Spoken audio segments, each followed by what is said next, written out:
كلنا بنحب نتحب، بس ساعات واحنا في السكة بننسى نفسنا، واحنا بنحاول نكسب قلوب الناس بنبذل مجهود عشان نكون اللي بيتحب مش اللي احنا عليه بجد. وانا كنت من الناس دي. وقت ما كنت دايما بحاول ارضي، اقول اللي يفرح، البس اللي يتقال عليه شيك، اللي ردود افعالي محسوبة علشان ما يزعلوش، اطف من نفسي لدرجة اني نسيت طعمي الاصلي. اخر ما كنتش مرتاحة ولا حبيت نفسي بالطريقة اللي كنت بستناها منهم. حب اللي محتاج تمثيل مش حب تخلي تتحب غصب، مش نسخة تعيش. حب اللي بجد بيحبك زي ما انت، مش زي ما هم عايزينك. جرب تكتب جملة واحدة عن نفسك بتبدأ أنا على طبيعتي وده يكفيني عشان، وهسيبك تكملها بصراحة بدون تزييف. ممكن تكون أول خطوة للرجوع ليك. قولي، هل في مرة حسيت إن غيرت من نفسك علشان تتحب؟ إيه اللي رجعك لطبيعتك؟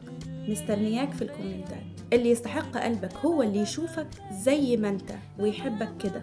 أنا عبير محمود، ودي كانت لحظة حب، بس المرة دي لنفسي.